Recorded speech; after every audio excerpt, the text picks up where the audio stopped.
Hi, everyone. Thank you for joining me today, and thank you for staying until the very end of today's workshop. I say hello, good morning to you from Australia, which is 6 in the morning here. This is the first time I'm going to give a tutorial on this toolbox, a practical tutorial on this toolbox, so bear with me a little bit. I'm also slightly sleep deprived. I stay watching some of the really good talks of today's program, and then I say one more and one more and one more, and then I just slept 1 hour. So I hope you're seeing my screen. Today I will be talking to you about neuroflows, which is a framework for the analysis and visualization of spatio-temporal brain dynamics. It's also the name of the toolbox that I've developed over the last 2 years, more or less.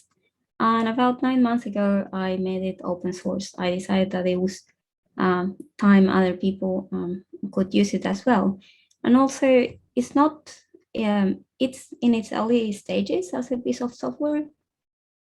And for me, there is no better way than sharing with others and for other people to use it and to provide feedback and yeah, to apply it to their own data. And so in ways that probably I couldn't think of. So during this tutorial, I'm going to walk you through a little bit through the theory behind, through the motivation behind for making this toolbox. And after that, I will give you an overview of where to go. As I say, it's open source, it's available on GitHub. I made examples for you that should run out of the box where you are on Linux or on Mac or under Windows.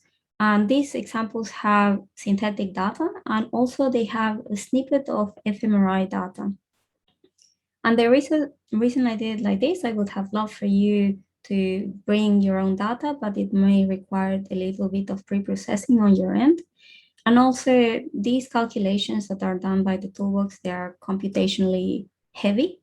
And I really didn't want you to be disappointed that you would upload your data and maybe it was going to be running for quite a while, and it wouldn't finish before the end of the tutorial or the breakout session.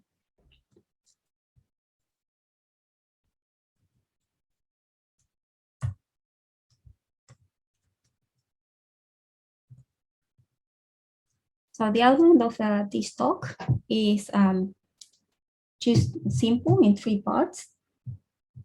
The first one is giving a little bit of background about spatial-temporal brainwaves, what they are, when they have been observed, or where they have been observed, in which context. The toolbox itself, a little bit of the architecture, but simply so you can get your way around it, and also to set up the vocabulary that we are going to be using. And then just a brief application to fMRI data, what we get out of that.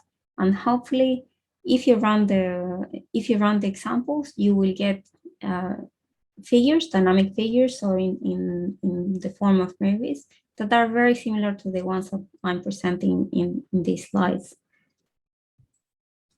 So, spatio-temporal brainwaves. What about spatio-temporal brainwaves? Well, neural activity, when we measure it through different neuroimaging modalities, exhibits constantly evolving complex spatio-temporal patterns. And we saw some of those today. Janice actually presented this, and the best way we have is sometimes just to make a movie.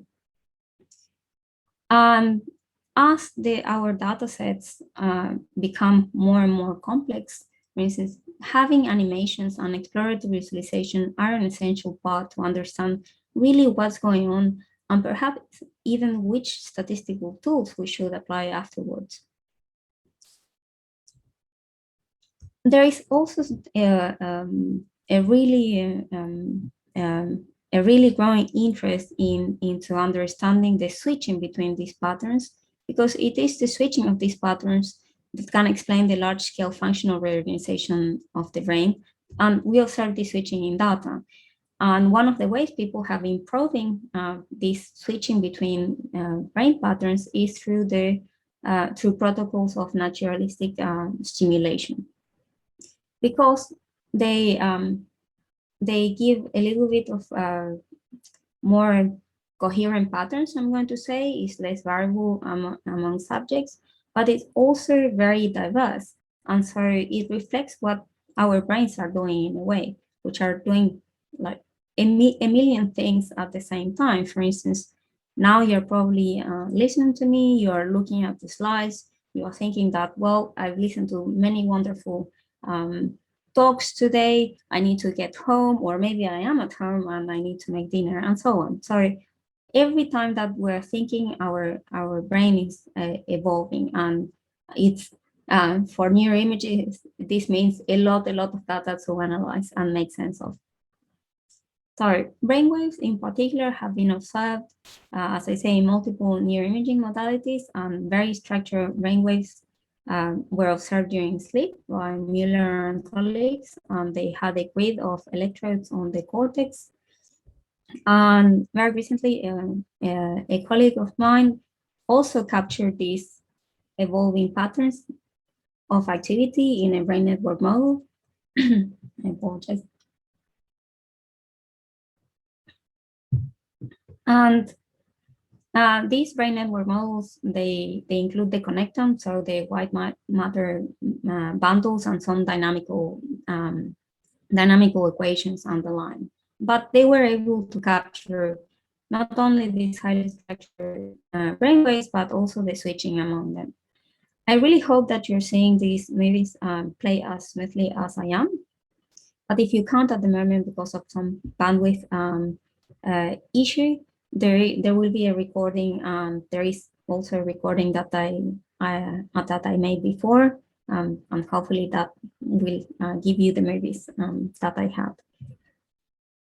Even more recently, as in last year, a student that works with me and hopefully will start his PhD next year, and also a shameless plug, he will be presenting his results at CNS 2021 next week if you're participating at that conference. He also captured these constantly evolving spatio-temporal patterns. What he did is also to take one of these brain network models and add a little bit of extra biological realism, which is in the form of heterogeneous time delays, meaning that the transmission delay between pairs of regions is not the same as it had been done before in modeling. But this is not a talk about modeling, though if you let me, I will talk to you about modeling because that's my area of expertise. I'm a modeler, though I've been doing now a little bit of extra analysis and methods development. So there is also another paper that I would like to mention. While there is not a dynamic visualization for this, it's Fmri Waves by Wu and colleagues, where they actually show, here we have 2 frames at 3.6 seconds and another frame at 5.04 seconds, where we can see this wave of activity, which is probably a normalized quantity. It's not really directly the raw ball signal. It's moving from the back of the brain towards the front. So there are many instances of that. Why is it important that we characterize the spatio-temporal patterns? Well, as I already discussed a little bit earlier, it's because if we understand these patterns, it will give us a better idea of how our brain works, how this is linked to behavior, and how it's linked to many expressions of what humans are, both in health and disease. How do we characterize these complex spatio-temporal patterns? Well, the first thing, we need to make sense of, 3-dimensional data, so 3 dimensions in space, and it's also evolving in time. And for that, we need animations and exploratory visualizations. But I want to bring your attention to the wagon wheel effect.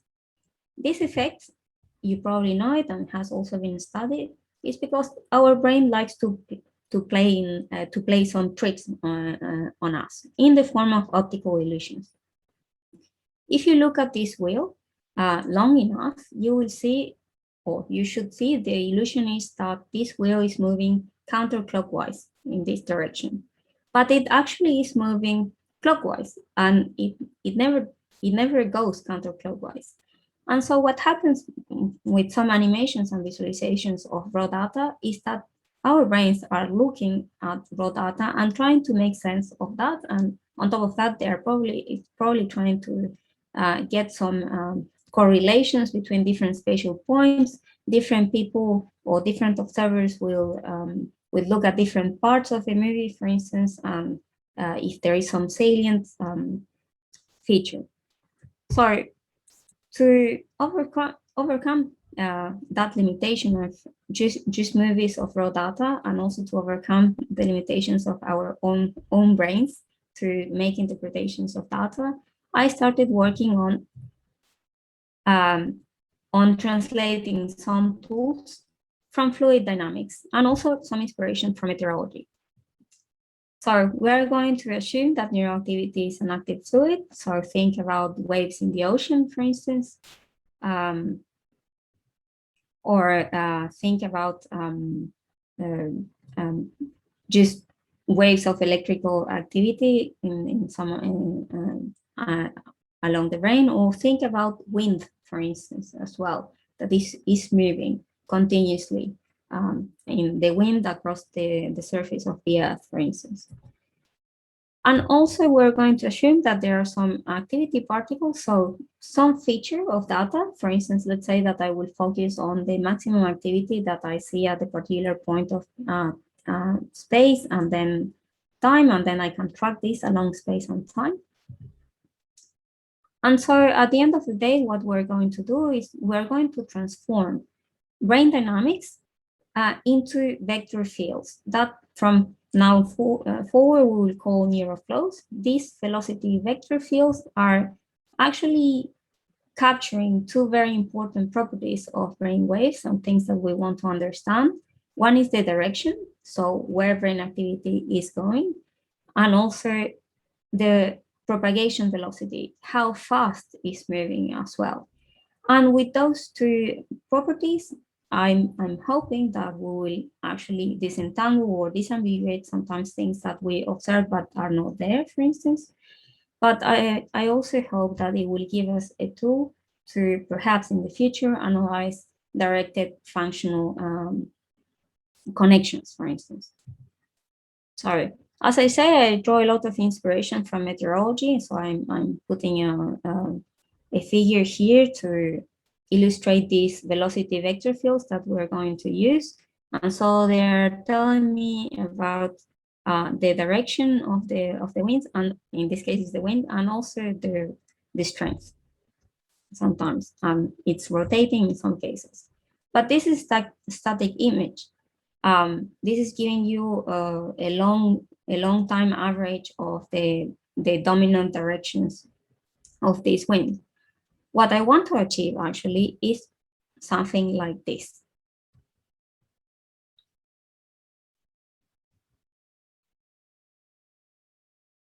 If you can see, and I hope you can see this movie, what we have here is the surface of the Earth. Yet I want to understand what's going on with these flows in the space, in the, I'm going to say, the anatomical space. This case is the Earth, but in the case of the brain, I want to understand these connections and where these waves are going and how they're moving directly in the anatomical space, because my background conditions me to want to understand things in a mechanistic way. And so I want to understand data preserving shape, preserving its shape and preserving its geometry, so I can understand the relationship between structure being anatomical, and function. In this example with the Earth, I want to draw your attention to these small white lines, which are called streamlines.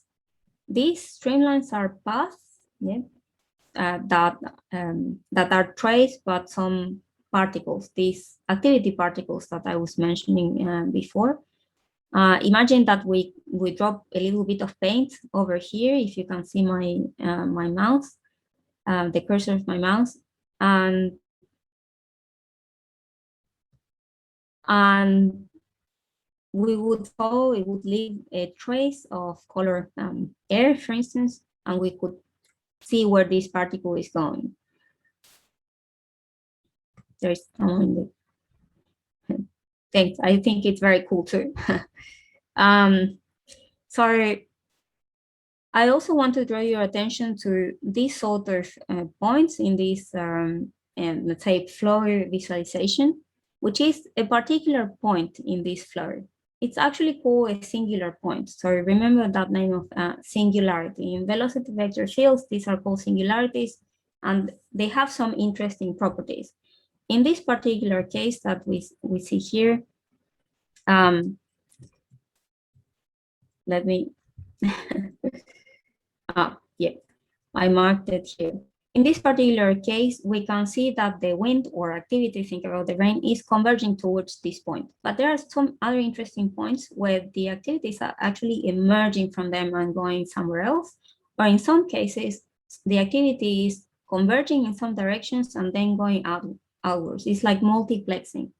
And these different types of singular points or just singularities, how they, let's say, they drive activity or what they do with it, if they just take it in, or let's say they are like sources of activity.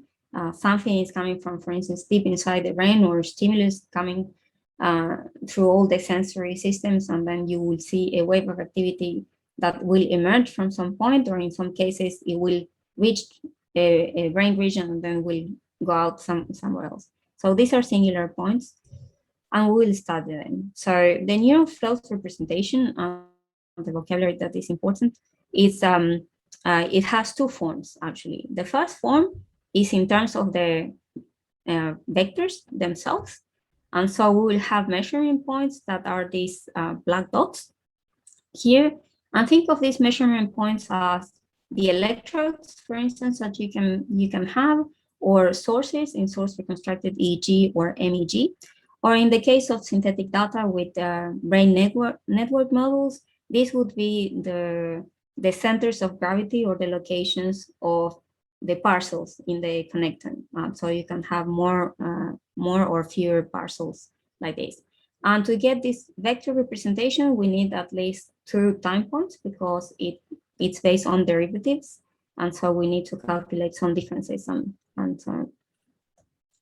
So this is the flow or velocity vector. The second representation that we will have is in terms of streamlines and these activity particles that we're trying to trace, as I say. We can start looking at the feature, for instance, here close to the visual cortex, and we say this is the activity particle red, and then we'll have some other activity particle blue. And we'll try to see where this activity particle will move and the path that it will form from time 0 to time n. So to illustrate. And they will arrive at different points in the brain, and the streamline will have different lengths. Sorry, the toolbox. I do apologize. So the toolbox neuroflow is on GitHub under brain modeling group neuroflows. It's available online. I actually made a release a few hours ago. I just tagged it for you to download as a zip folder. It's about 23 megabytes. So if you want to start downloading it, you can do so. It's tagged as DDViZ as well for this, especially for this workshop. Oh yes, of course. I can send you the link.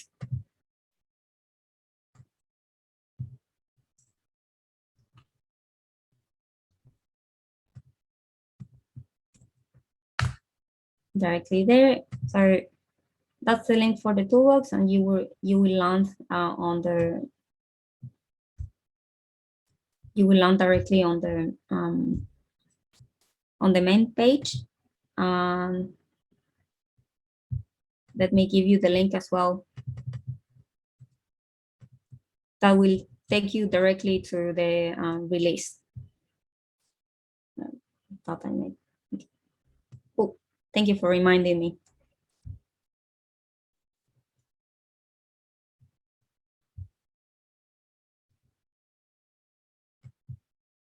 Well, the toolbox is written in MATLAB, and yeah, I made that choice a couple of years ago, and now I have to live with that.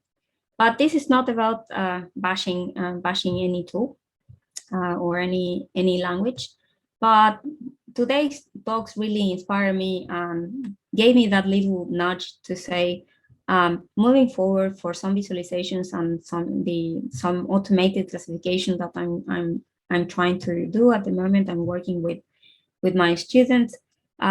There is definitely for me no other way around that, moving away from MATLAB in particular, because I also would like to integrate some of these visualizations that I'm going to show you into web-based technologies and into cloud computing services. And I did try for this workshop to have things running on the cloud, but it was really, well, I learned a lot, but it just didn't work with all the special toolboxes that I'm using. I developed these neural flows for running in high performance computing environments.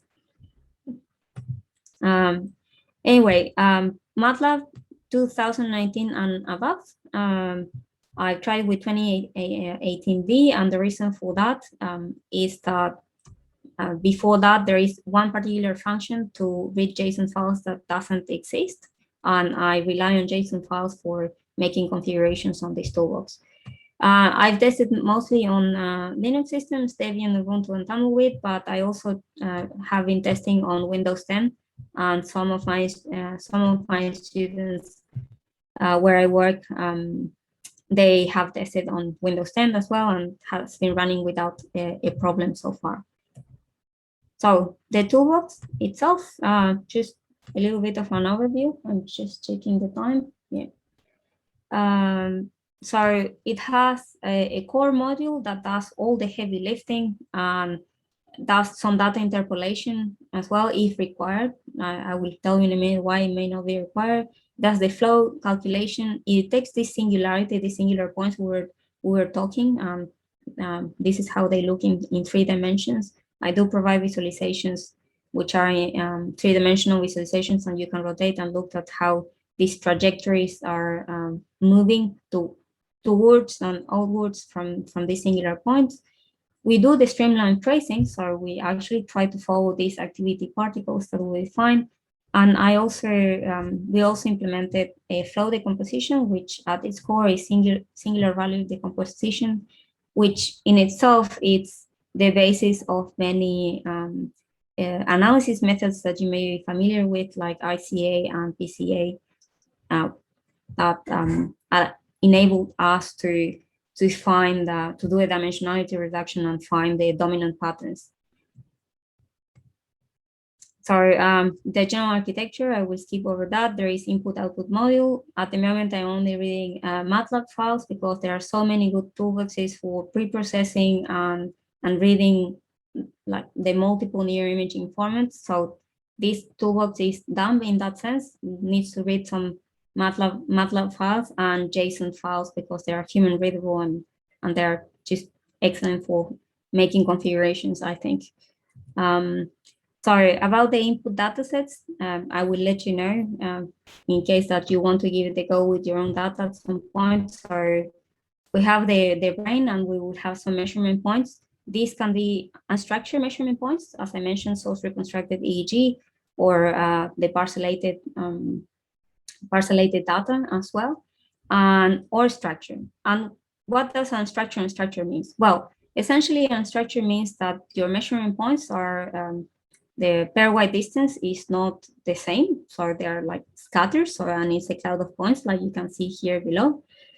And then the structure is nothing else like voxel data, for instance, where the measurement points, which are the voxels, are evenly spaced in space. And I have some experimental features, but they are not fully functional. That I'm going to have this working on triangulated meshes at some point. The flow part works, but there is the whole pile of analysis that needs to be done on that. Anyway, so the configuration file is JSON file. I hope that many of you are familiar with this because it has become more and more popular. It's so simple to use. It's a text file. It's structured. Any language reads this as well, and it's used also for exchange as an exchange format. I'm going to say for web-based queries, and that's why I decided to use it.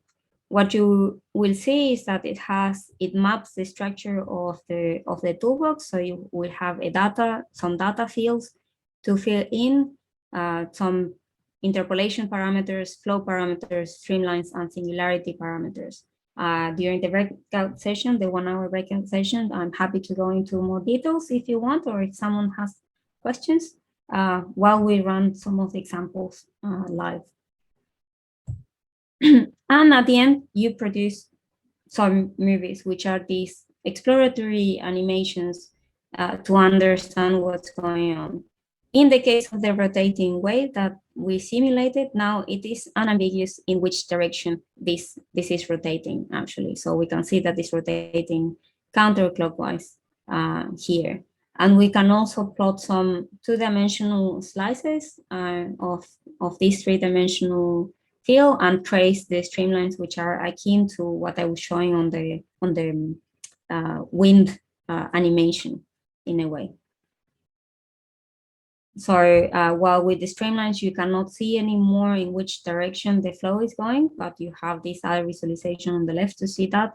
What these streamlines are coding in their color map is actually the strength of the motion, so the speed, and the yellow colors represent higher speeds, and the blue ones is where things are slowing down, and they are slowing down because they're reaching essentially the boundaries of their brain, which is the gray matter and is the cortex. So they're not propagating that fast, but they propagate the faster within the brain or across from back to front, for instance, like you can see here in the middle panel of the streamlines in time B. That's where when we achieve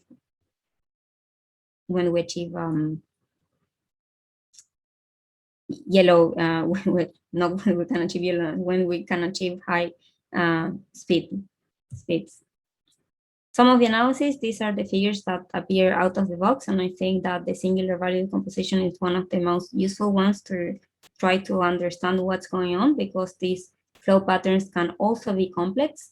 The more complex the task that we are doing, for instance, the more complex the pattern of activity, the more complex the flow as well. Though the complexity is reduced and we can disentangle, for instance, that we have a rotating wave here that explains 63% of the variance, yeah, or the pattern is predominantly rotating.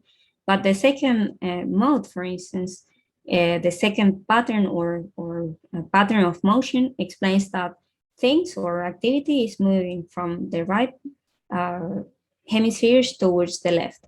And then the other modes are more noisy as well, because they represent things that are changing faster both in space and time. I will answer questions as I go. For this part, for the synthetic data, no, I did not. But what it can be done, it's, for instance, taking the envelope of the signal, this sort of processing. But if you do some sort of standardization, it should also work. I'm going to say that the toolbox is agnostic to what the activity represents. For instance, if it represents voltage, it's fine with it. If it's a wave of voltage, if it's fMRI, it's fine with it. What will change, actually, this is important things, because this is a theoretical grounded method based on physics methods.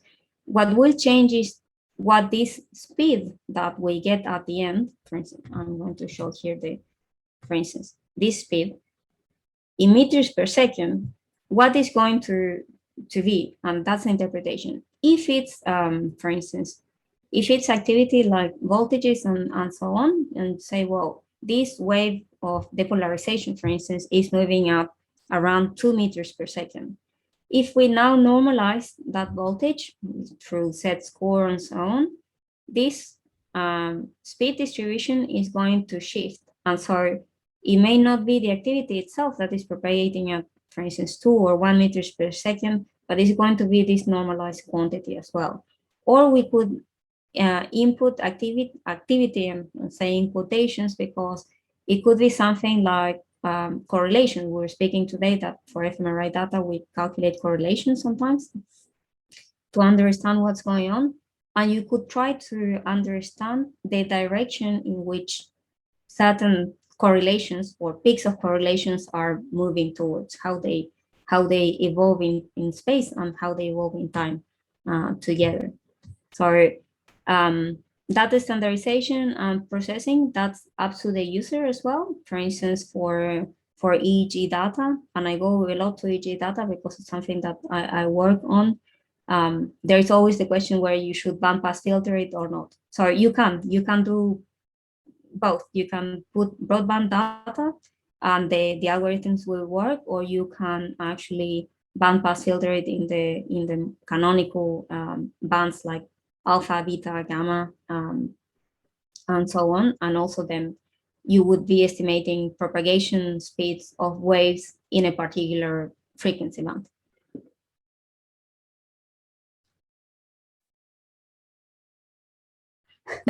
I'm working on it. I'm working on the EEG papers. Sorry. First, develop the toolbox. Second, use the toolbox. Third, publish papers. I always get passionate about developing the toolbox, and then I forgot about writing the papers. Well, about the question about hidden Markov models. First, what is standard? And so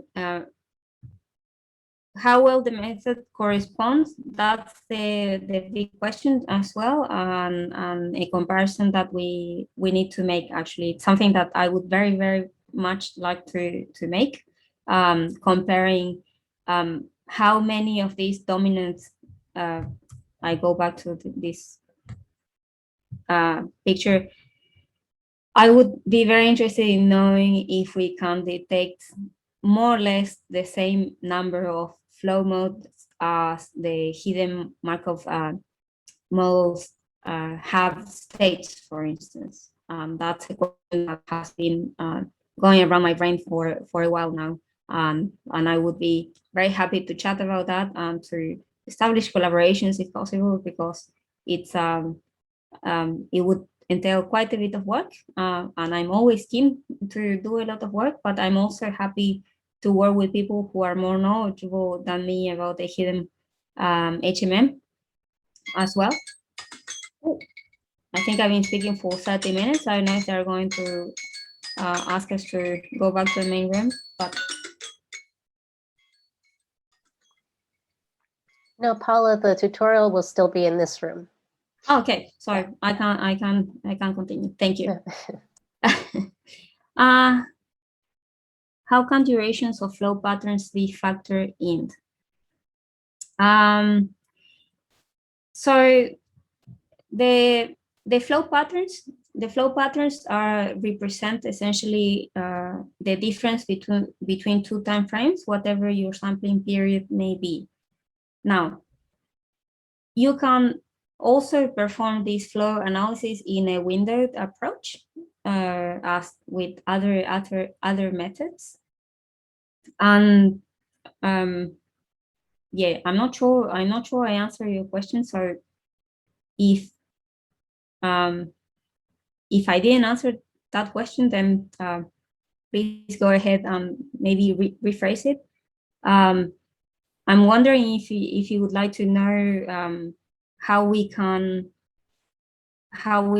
say how long a particular pattern lasts. And so pattern here, when I'm talking about pattern from now on, I'm referring to, yes, about the EEG microstates. Yes, I think they could say a lot about EEG microstates. What I can say is that a flow pattern, the duration of a flow pattern, how long that pattern persists, like a rotating wave, for instance, would be shorter than the perceived duration of the rotating wave itself. Because think about this, a rotating wave, if we look at the raw data, it will be going around and around, and for us, it's moving. So the amplitude of the wave is changing in space and time. But that, a rotating wave, yeah, that we see moving, it would correspond to this static, in a way, flow pattern. The flow pattern is a rotating wave. These vectors are capturing that motion. But because the brain and brain activity is actually non-stationary, so we will see a change also in the flow pattern. So we are making a trade-off from going from, for instance, three-dimensional brain activity with amplitude and very long over a long period of time, to perhaps now representing this brain activity with a three-dimensional vector field and the dominant, and with just maybe a few dominant patterns over the same period of time. Good question. So it's a practical approach, I'm going to say, about the number of flow modes. That's something that you can set up, and I'm hoping that in the example I'm going to show you how to change that and how to rerun and get more flow modes. How I decide, it's essentially because it's based on singular value decomposition, and so very similar to PCA and ICA in a way. What I decide is to say how many modes explain a particular percentage of variance. So explain most of my pattern. And so it's a threshold that I set. In general, and this is also going to depend on the complexity of your data. So in general, I would say that the data I've been analyzing, both synthetic, mostly synthetic, and also some TMS data, you only need about 4 modes. The first 2 modes explain the wave pattern that you are observing.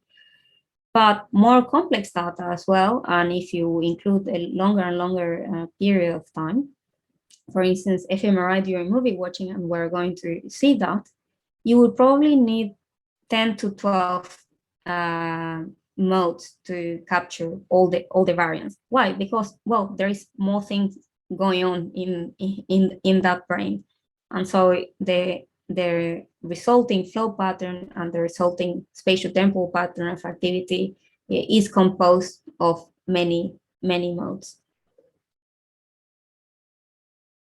Another question. Thank you for all the questions. Actually, it's very inspiring. Just like in meteorology, do flow patterns differ by brain regions within a general pattern? Let me see if I understand. Let me see if I understand the. So a flow pattern, actually you need to look at the whole brain, at the set of brain regions, I'm going to say. At a particular point, if you look at the vector at a particular point in space, you can't say much about the pattern itself.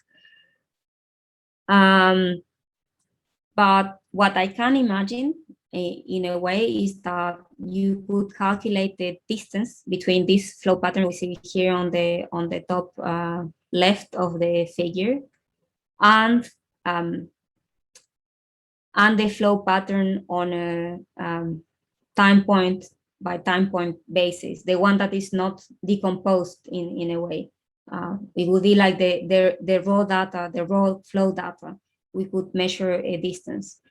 I haven't done that, but it's an interesting thing that could potentially be done.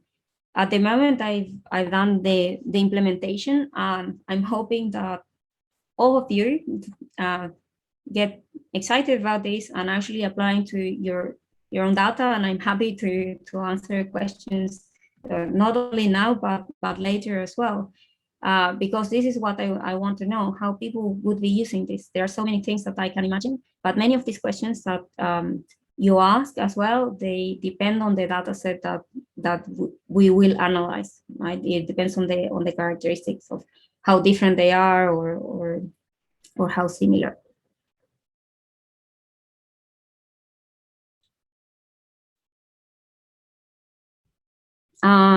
Someone asked about how about the areas and sizes of the regions of interest. Well, this analysis does require, I'm going to say, high spatial sampling. So I've been trying to do this with as few as 140 measurement points or regions of interest, and I wouldn't trust something that goes lower than that as well, because then you have to heavily interpolate the data, and of course you are introducing also correlations in this thing, correlations in the data that may not be there, because these flows are calculated as with derivatives and second order derivatives. They do rely on your data being smooth both in space and time. So yeah, those are like practical rules. I don't imagine that electrical, sorry, I lost it. It's about the question whether the approximation is okay or not. Well, I'm not a physicist either. I just studied a lot of physics to do this, and these are approximations. So these are the assumptions that we make, and so far, at least for the electrical activity, and also even for Fmri, because those are generally Fmri actually captures better what it would be like fluid dynamics, because it's reflecting hydrodynamic behavior as well, which it's reflecting the underlying brain activity, then it is appropriate. The equations do not need to be adjusted. I think that what we need to be careful is to understand that this is a framework and it's a way of making an interpretation of data, and with particular assumptions that enables us to take some concepts from other areas of science, like in this case physics, so we can understand a little bit more, perhaps understand a little bit more. For instance, sorry, I also asked myself that question when I first started to do this. But in many ways, these are approximations. This is assuming a particular model of activity, and that model of activity is a way. There is also the question at what scale we're looking, for instance, because if we think about it, the brain is composed by neurons and other cells, and neurons are like discrete particles, or are there waves really in the brain? That would be the other question in the first place. But waves are also a representation that is very useful to understand this, to understand and to reduce the complexity of the data that we get from recording brain activity.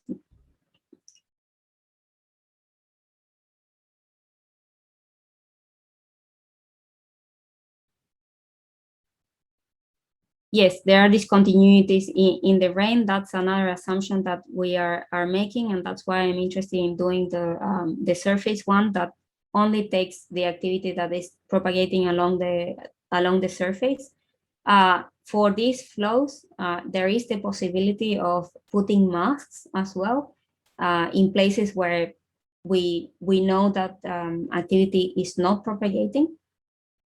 And so the flows won't be calculated there, and there won't be interpolation. It will be only calculated where it actually corresponds to, let's say, gray matter and actually brain tissue.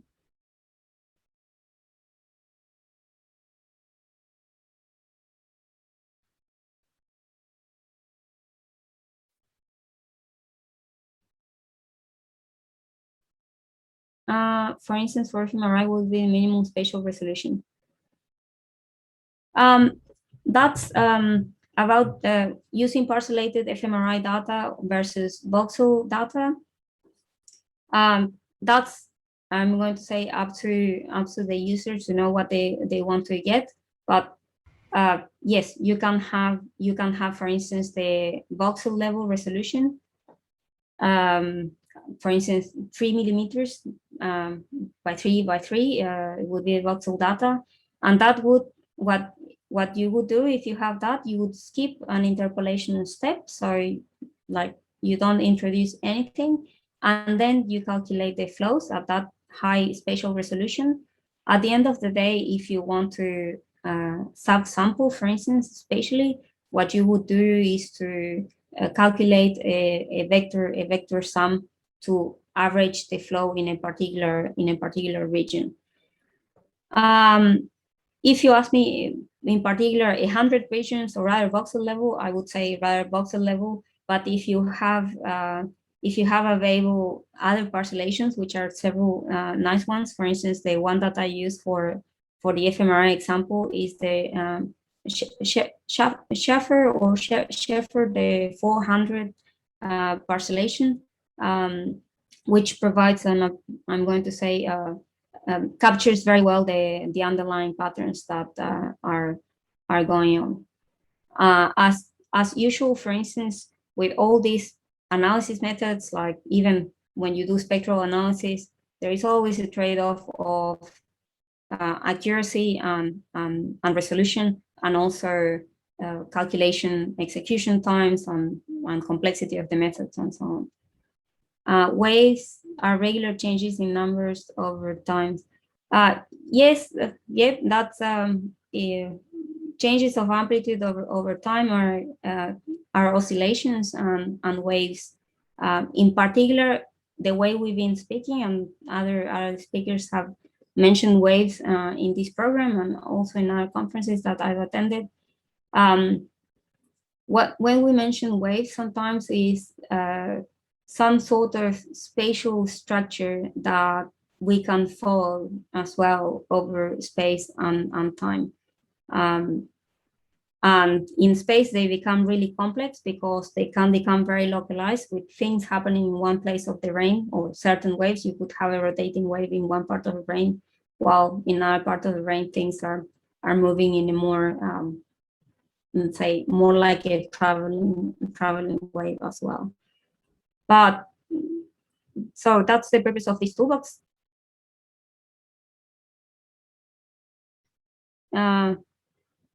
Okay. So, so the application to fMRI data that I was going to show you.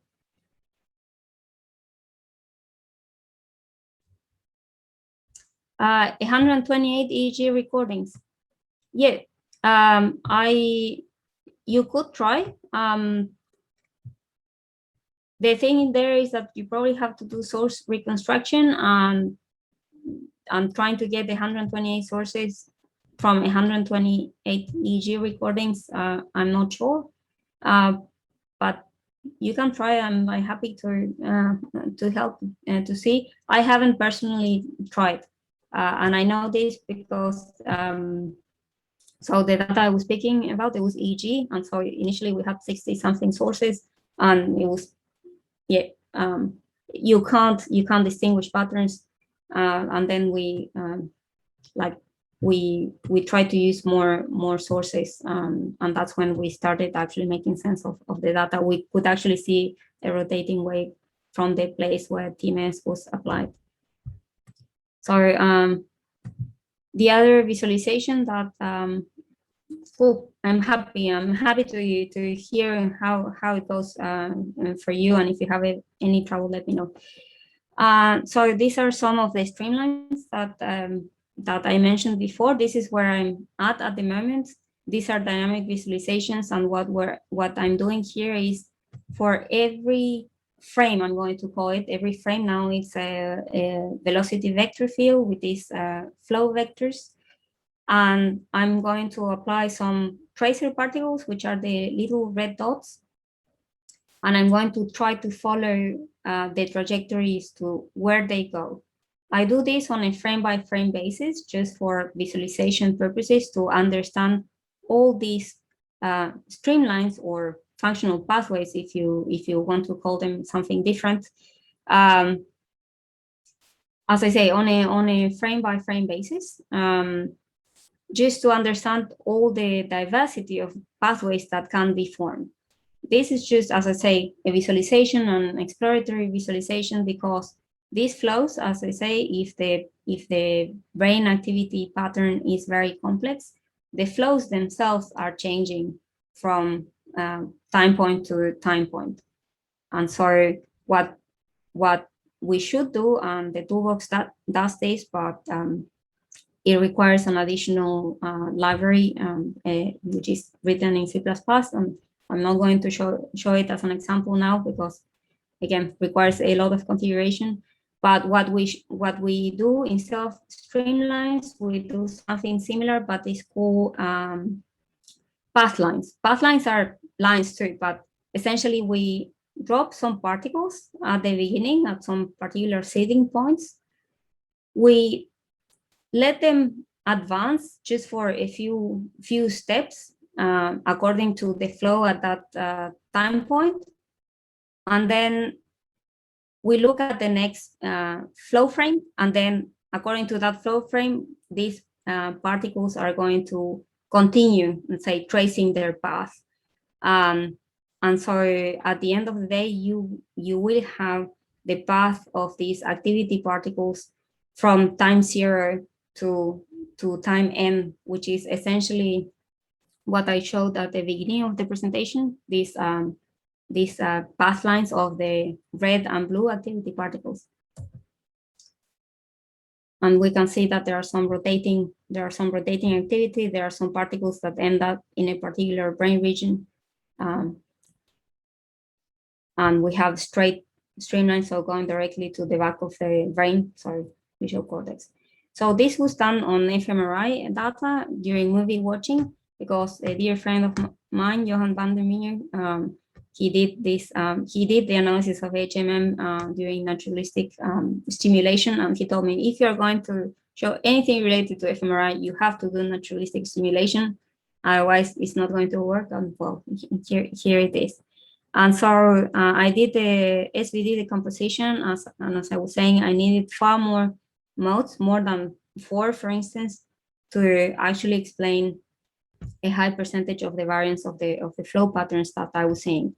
This is the composition over 1 minute of fMRI, and you can imagine that during 1 minute of fMRI during movie watching, there is a lot going on. So that's why these patterns, they are akin, and there have been papers trying to relate brain activity to turbulent flows as well. So very, very complex spatial temporal patterns. With that, this is the end of the slide. So sorry, it took a little bit longer than I was expecting. We still have time I will walk you through the examples.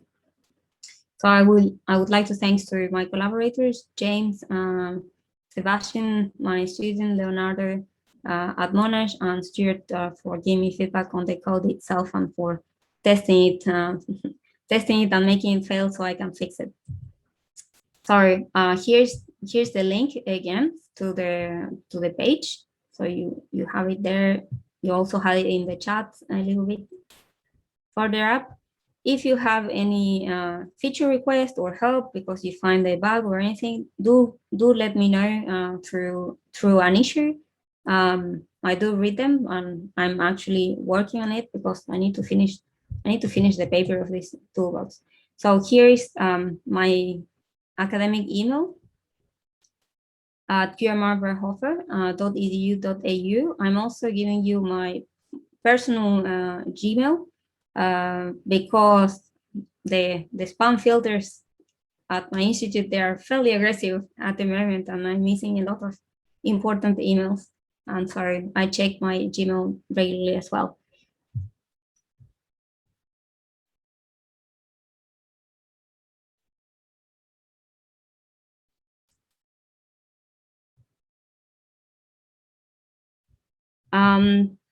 So with that, I'm going to say snippet of the I will stop sharing this. Thank you for thank you for stopping by. Now I will walk you through downloading and running the examples. The examples, To be honest, thank you, Jeremy, for for your kind words. I'm also inspired for the earlier talks, and I can already see that some visualizations and classifications that I'm planning to do on this, I will definitely be looking into some of the tools that you've mentioned earlier.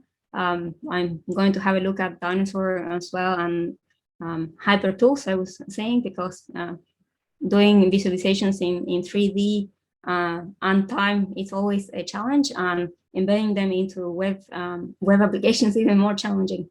So I will be looking into that.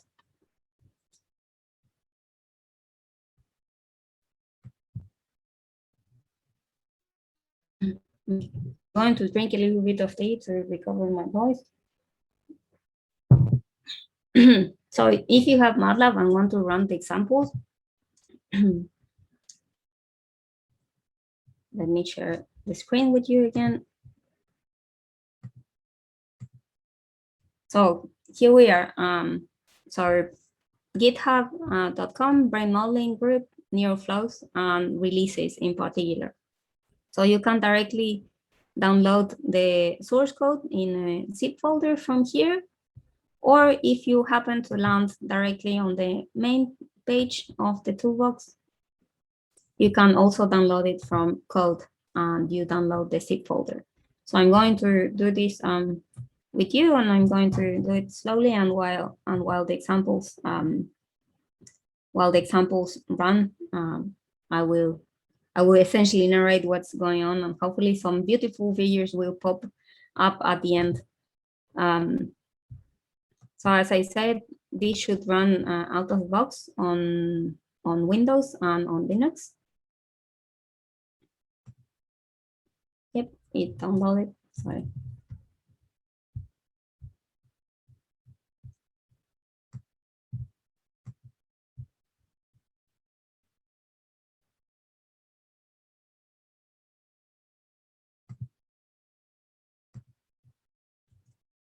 So under Windows, in general, I will just put the zip folder in. Actually, I should share all my screen so you can actually see what I'm doing.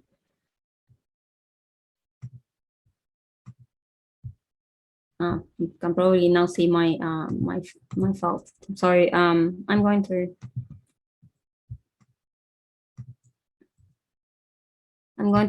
extract this here. I'm going to rename it to directly neuroflows, the folder,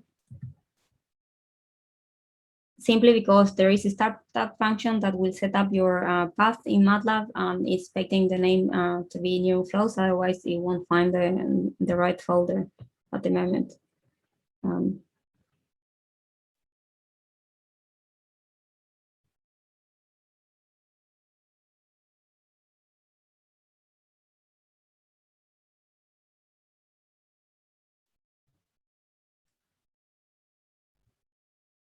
Okay, I still rename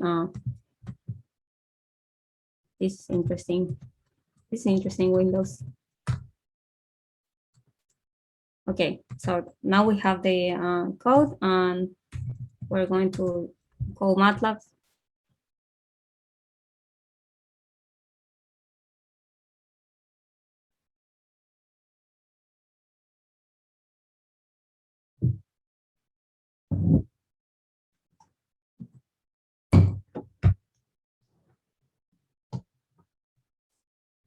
Taking its time. It's complaining already about something. Anyway, we go directly to the toolbox folder, and you can see it's still not it's not added to the path. So to do that, once you are in that working directory, you just invoke this functions here, which is called startup, and it's adding the folders to MATLAB path. Okay.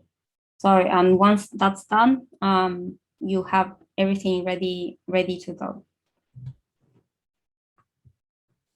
I'm going to go back now to the README because the README file also has small introduction about what to do next and the names of the examples that you can run.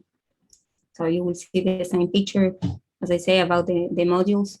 I speak about this dependency of this C library that speeds up some calculations and enables some other features, but I'm going to say, it takes a little bit of work. It's an obscure library for computational geometry, which is really, really good, but again, takes a little bit of time to get it installed. So out of the box examples, I prepared two for you. One is called Fmri Waves, and the second is rotating waves. So the first one is empirical data. It's about 1 minute of fMRI data for one single subject. And the second rotating wave is actually simulated data from these brain network models. I want to acknowledge the paper, which you will actually find directly. It's here. You will find directly the link in fMRI Waves file. So this is the paper where they describe the data set. And it actually, I didn't use the developmental ones, but I actually used these adult subjects. So one of them is the one that I used, and I parcellated this using the 400 parcels Schaeffer parcellation, using actually a Python toolbox, which is called Nylon, and you may be familiar with. Okay, going back, the only thing that you have to do to run your examples from the top level directory in NeuroFlows is just call fMRI waves or rotating waves without anything else. I want to mention that for me, the first example takes about 7 minutes to run from like start to end and plotting visualizations. But that being said, I have a high-end gaming computer, which is quite fast. I did this on the laptop where I'm actually at the moment, and it takes like 2.5 longer simply because this laptop, well, it's a regular laptop and it has fewer processors and so on. And so the toolbox relies heavily on parallelization to do multiple things at the same time as we're working with volumetric data. I'm doing actually a lot of calculations, I'm going to say, operations and calculating derivatives. So if you are following this, you can execute a little bit any of the files. I suggest the fMRI waves to start with. And I also provide another script as well, which is called fMRI waves movies. And I'm going to execute it just in a little bit. And this will invoke some plotting functions that run out of the box as well, and they will produce these dynamic visualizations. This one and the one about the particles as well. With that, I will stop sharing the screen and I will go on to my workstation so we can run the examples and I can tell you a little bit about the messages that you will be seeing, that there is nothing wrong with the messages. It's not errors, it's just the toolbox doing stuff. Or if you have questions, please leave them in the chat and I'm going to answer them in 1 minute while I switch from one computer to the other.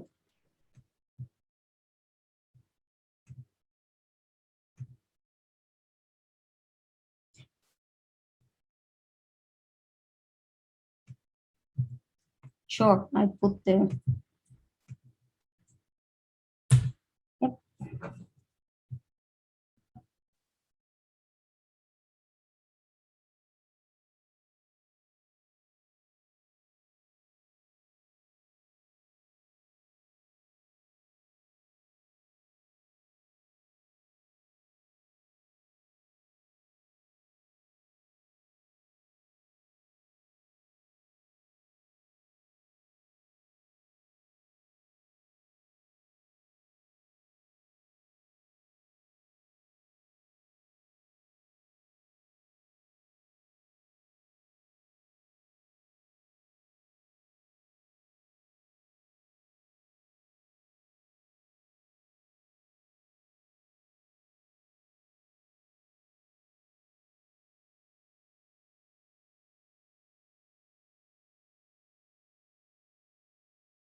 Hello. So now I'm on my workstation, and here we're on Linux. I have the toolbox already installed here.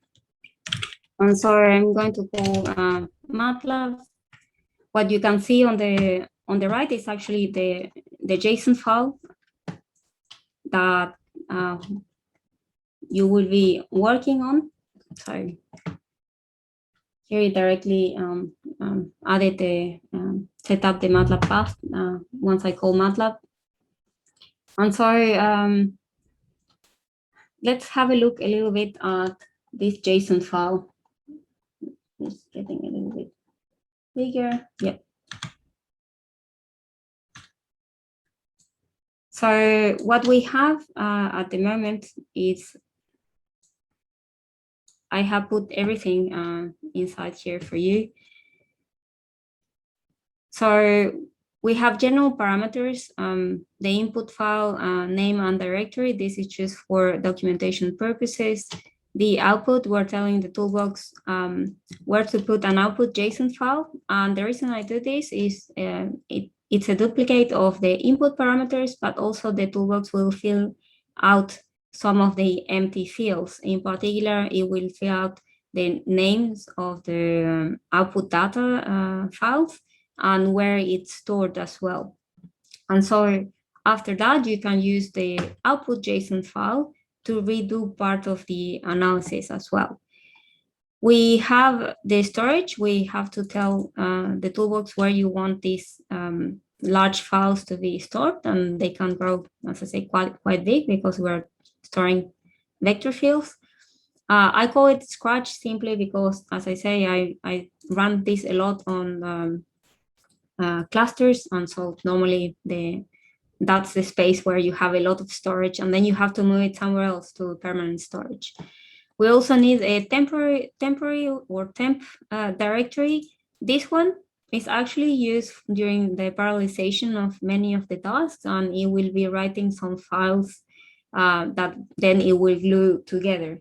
And that at the moment is one of the identified bottlenecks of these heavy computations. For instance, they are easily parallelizable, but at the end of the day, to put them together in a file, you still need to spend some time doing that.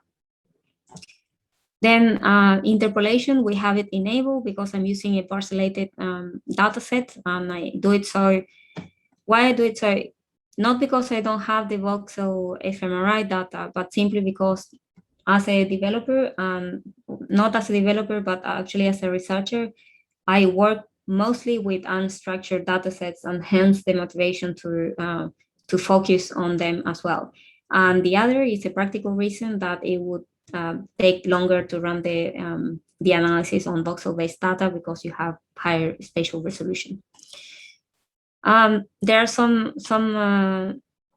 additional parameters here, which are called boundary. This is the one that sets a mask around the shape of the rain, right? Because it's not regular, so we need to tell the algorithms to say, well, this is brain and this is not brain, and so it will put like a mask around it, and that's the boundary.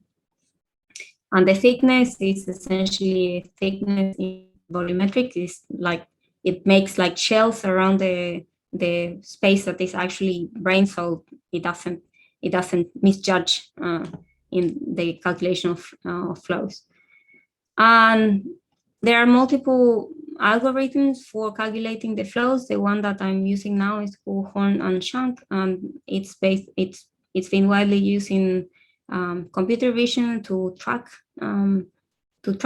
objects in general, and it performs very well. It has been used over and over again, so that's why I used it, because it's been tested so much and in so many different applications.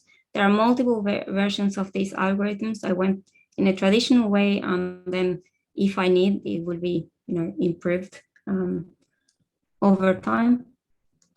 And here is something that you might be interested in knowing is the Svd decomposition. I have it enabled, and I'm requesting in this particular case of fMRI 12 modes.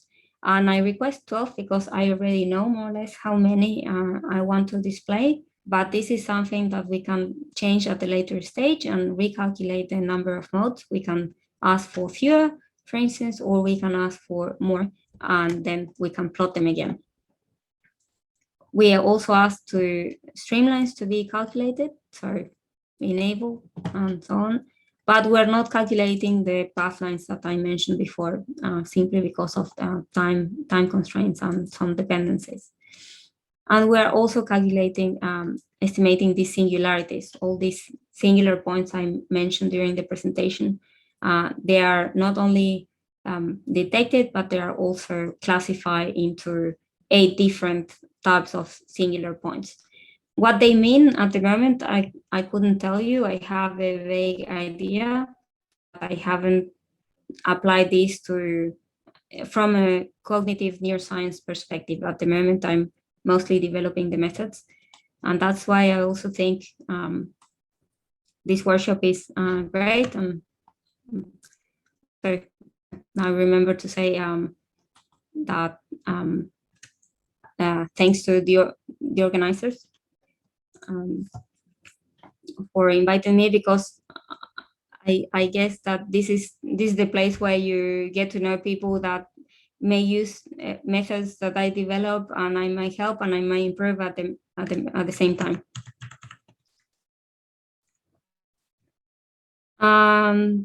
And that's about it. We reached the end of the file. The only place of interest here is the data, and where I'm telling the toolbox that the data that I'm going to use is in the demo data directory. So you can see it here, demo data, and I'm telling exactly which file I'm going to use. Sorry, let's go back to MATLAB now. I'm going to run not Fmri Wave movies, but just Fmri.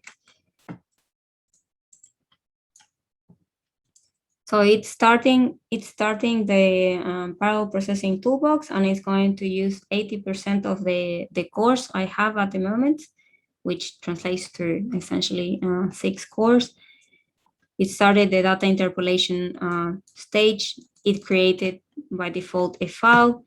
I use something akin to a global identifier with timestamps in case you want to run this multiple times and don't overwrite your results by accident, which, believe me, I did many times.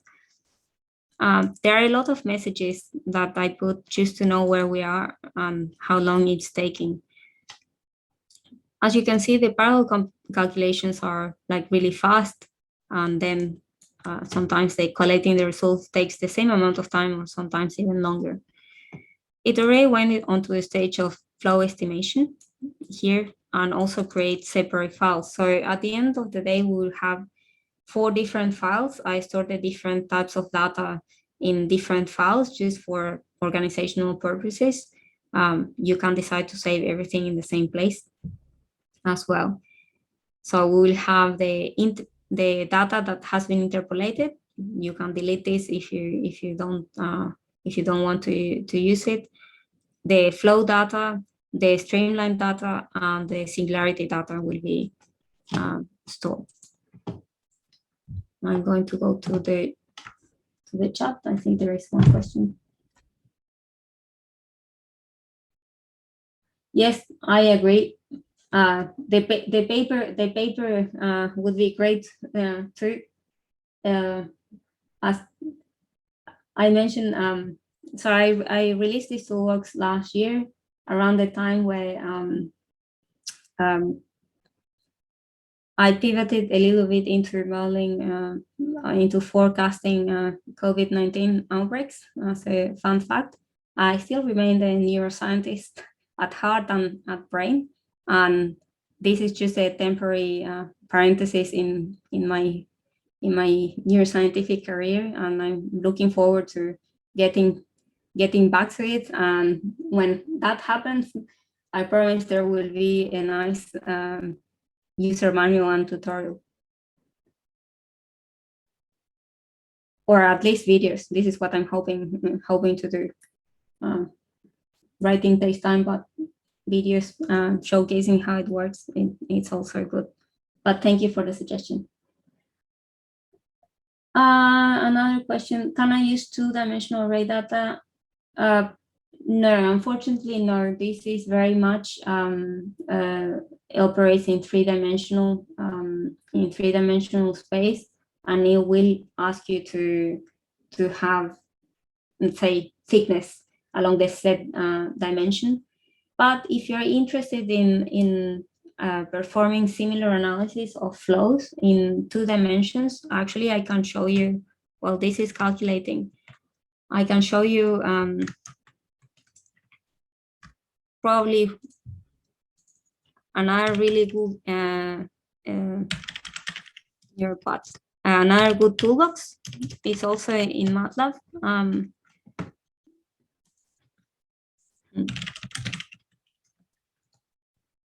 I thought I had it. So in the group where I was at the University of Sydney, there was a PhD student that did a similar approach, because I was at the School of Physics, so no wonder we end up doing similar things. It's called the Nearby Toolbox, and this one is for two-dimensional data as well. There are couple of papers, very good papers, where they use this toolbox to analyze waves and wave patterns on the marmoset, I believe. Yeah. So, yeah. So they also use optical flow, and they analyze phase data, as far as I understand. So for two-dimensional analysis or for analysis of two-dimensional data plus time, and if you want this flow analysis, probably this would be the toolbox to go.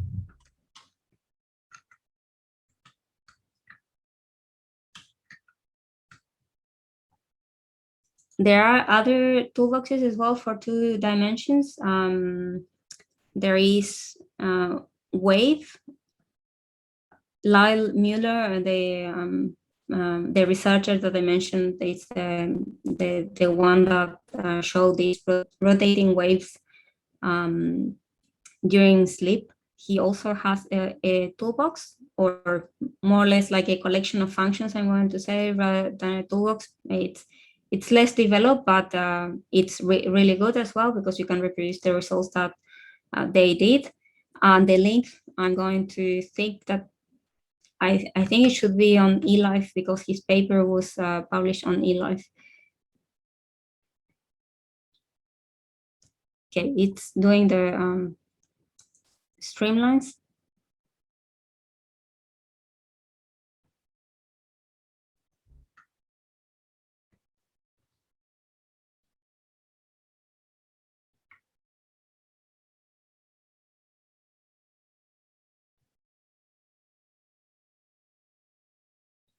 Yep, sorry.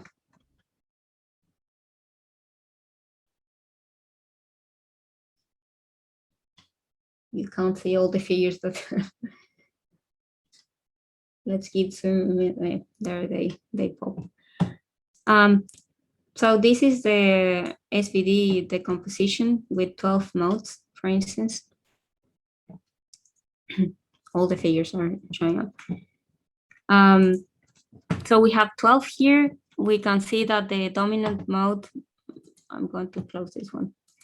The dominant mode here, it's not highly structured, but there is some flow from right to left. These arrows here actually represent the net motion in the 3 main orthogonal directions, meaning that if we sum all the components of the velocity along the x-axis, which is from one hemisphere to the other, the net motion is towards the left. Then along the y-axis, the net motion is towards the back of the brain, and then along the z direction, the motion is upwards. It's just to give an idea, as I say, of the net motion. And the arrows don't have actually their magnitude in this case. They are normalized to have just the same length, but just to give you an idea of net motion. This is the temporal mode, and it's a sort of weight of this spatial mode, meaning that if you wanted to reconstruct the flow pattern, you should do the addition of these spatial modes weighted by this time series.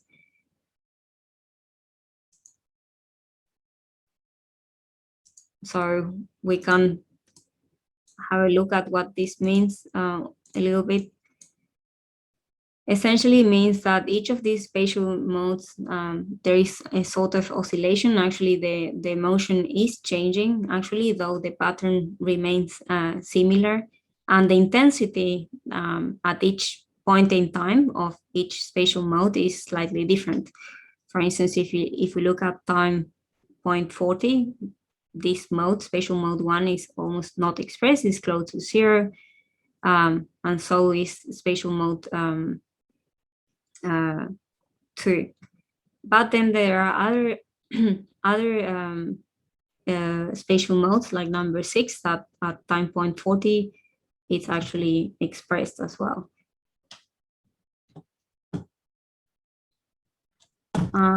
These ones are done with 3-dimensional visualizations of vector fields, so you can always rotate and have a look. At the moment, I just plot in the main different projections because as we were saying before, when we tend to visualize and present this, we are going to do it sometimes on a PDF, or sometimes we're going to do it on screen. Now we have the advantage that when we do it on screen, we have this interactivity in a way, and interactivity meaning that I can actually show you the movement of these figures. These are some summary statistics of singularities. I show you some pictures about these singularities. What do they mean? So I have here the cloud of points, which represents the parcels in this data set. And the small spheres, those are regions that were never close to a singular point, like we saw. But then there are other regions, actually, that were close, or a singularity was at that region. And the color of these big spheres represents the percentage of time during the period that we analyzed that this particular region was close to a singularity of a particular kind. In this case, this light blue one is called a 2-1 spiral saddle. And what that means, 2-1 spiral saddle, means that the activity is actually flowing in or towards the region from 2 different directions. Directions meaning because we're in 3-dimensional space, but it's flowing out in a 3rd direction as well. So that's why these singular points are called saddles. If all the activity was flowing towards a region, this would be the case that we call sink, and it would be akin to that singular point that we saw in the animation of meteorology. On the contrary, if all the activity was flowing from the point outwards, then it would be a source. And we also have summaries for those ones. I'm going to start closing figures because we have lots. And here we can see actually the regions that were, at least for some period of time, they were actually sinks. So all the activity was flowing towards these regions. I'm just realizing that this particular color, you probably cannot see it very well. It's blue, it's dark blue, so I apologize for that. The monitors, sometimes they don't represent the color very well. We have in the same way the sources, so points that were at least during a fraction of the time of the period analyzed, they were sources. we see that there is some overlapping between regions that were sinks or sources, so they change over time. But then we also see some regions that have been sources, but they are never sinks. And there are some more visualizations, but we have 15 minutes left. So rather than keep showing you visualizations that I'm hoping you will explore. Oh, singularities. There is a question. So singularities are points in the velocity vector field, yeah, which by definition means that the flow is zero. So there is no motion, nothing is happening at that particular point. But the interesting thing about these points is what's happening around them. Yeah? The direction of the activity with respect to that singular point. And so if we have a sink, a singularity that is called a sink, it means that all the activity, it's flowing towards that point. Everything imagine the activity would be absorbed at that region. It stays there, it doesn't go out. If it was a source, it means that activity would be emanating from that point and flowing outwards. For a source, you could imagine something that it could be evoked activity, like imagine evoked potentials because of visual stimulation or auditory stimulation. And so you will receive the stimulus, it will travel through subcortical structures to the cortex, and finally you will have activity coming. If you just look at the cortex, it would be like there is a source of activity. Activity is emerging from something. And from the perspective of the flow analysis, that would be a singular point that is called a source. I hope that answered your question. It does take a little bit of time to get your head around these concepts. I can say I've been looking at them for a while now, but sometimes it's still it can be confusing. And here what we have is a list of the regions that were singular or were singular points at some point in time. And we have the right hemisphere and the left hemisphere. This is not represented in anatomical space, but it's just to give an overview. And sometimes in the rotating wave example, if you run it, you will see that there is one hemisphere that is essentially almost empty of these singular points, while the other one presents more singular points. And what that means is actually when we see this rotating wave, we will see that the center of rotation is anchored to one particular hemisphere. So there is one part of the brain that is leading somehow this rotation. And not, if you were going to look at that particular center of rotation, nothing much is happening. But if you look at the rest of the brain, you would see essentially something like traveling waves. But it's only by looking at the whole brain and by seeing the center of rotation and the traveling waves that you realize that there is a large scale rotating wave pattern.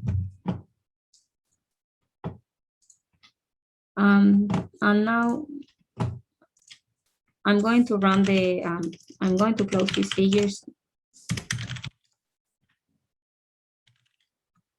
And I'm going to run the Fmri Wave movies.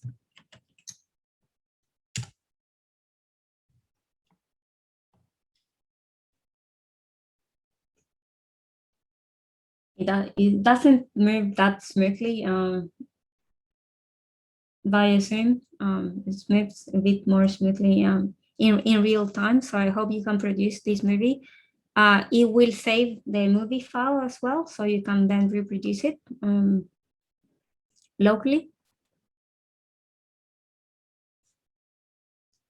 And what I did for this particular one is I subsample in time, so I'm just plotting some frames. Otherwise, it would take a bit longer.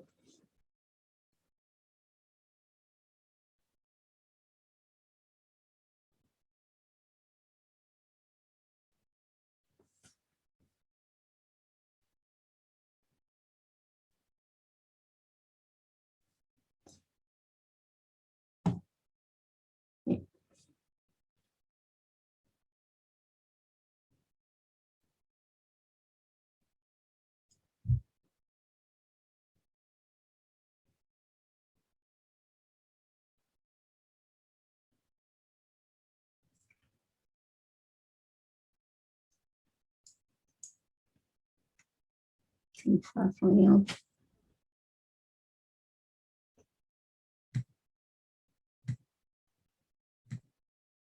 So just out of curiosity, has anyone tried to download it and make the examples run? I understand that it's going a little bit fast, but if at some point you do, just let me know.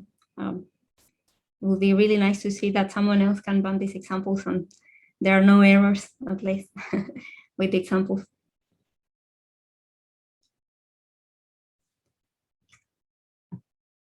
That one finished.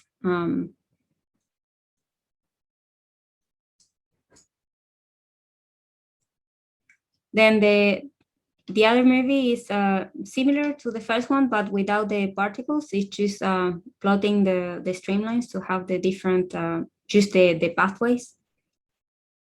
And it goes a little bit faster. This looks like a ball of hair in a sense, and that's why having higher spatial resolution is a little bit better. In this particular case, I also decided to have very few streamlines just for practical purposes, as I was saying, of running times. But you can decide to have more, to trace more, more streamlines. And the way to do that is in the input JSON file. You have streamlines here. And in the tracing properties, actually, you can use random and instead of random sparse, you can use random dense. This will take a long time to run, but it can take up to 4 or 5 times more to run than the original script. But it will give you very dense bundles of these streamlines. And finally, we have the movie that is in the README. That went very fast.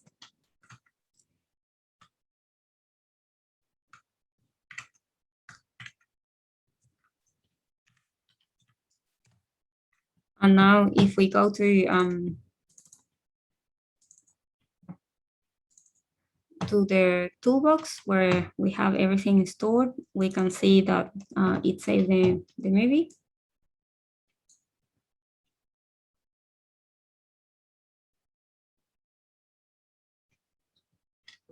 And once you look into examples and find the plotting functions for this movie, you will see that the plotting functions are not that long, actually, and you can change the parameters, like, for instance, the particular view that you're seeing. Here, I chose a particular view, but you can change, of course, the color map and anything else to suit your specific needs.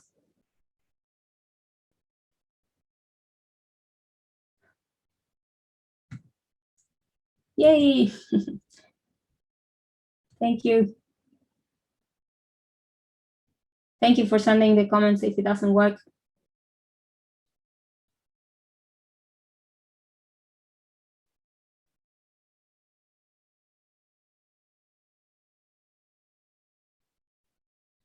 Yes, good point.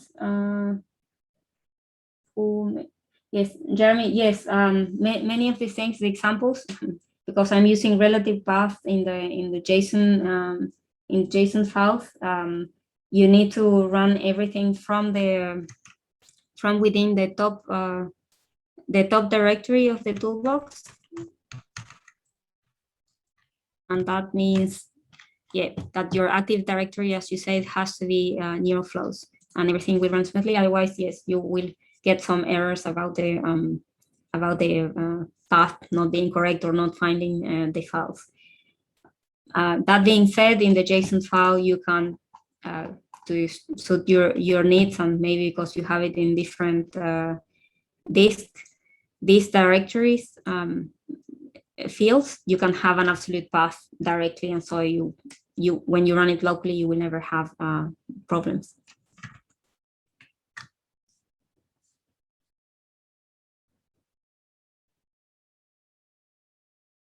Yeah, Thank you for people who will try on Mac. Unfortunately, I don't have a Mac, and that's why I couldn't test it.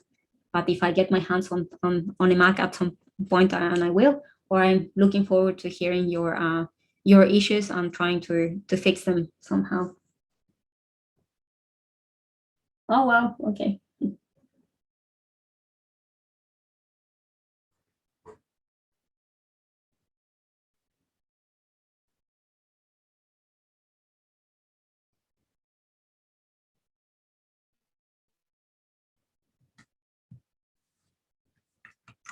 So once again, thank you everyone for staying around, for listening, for asking so many questions as well.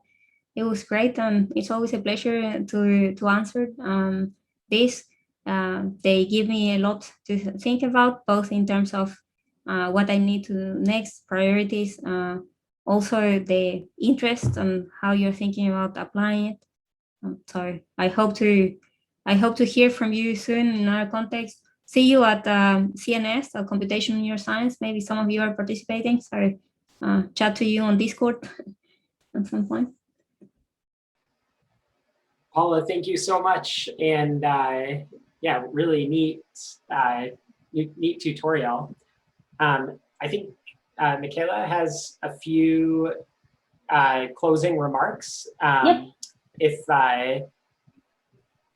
And it's just about time to wrap up. So once everyone's ready, I would encourage you all to go back to the main room, and then we'll wrap up. Okay. Yeah. Thank you very much for braving the time zone difference. Yeah, recreating the jet lag as if I was on site. Exactly. Yeah. All right. See you all in the main room. See you. Thank you so much.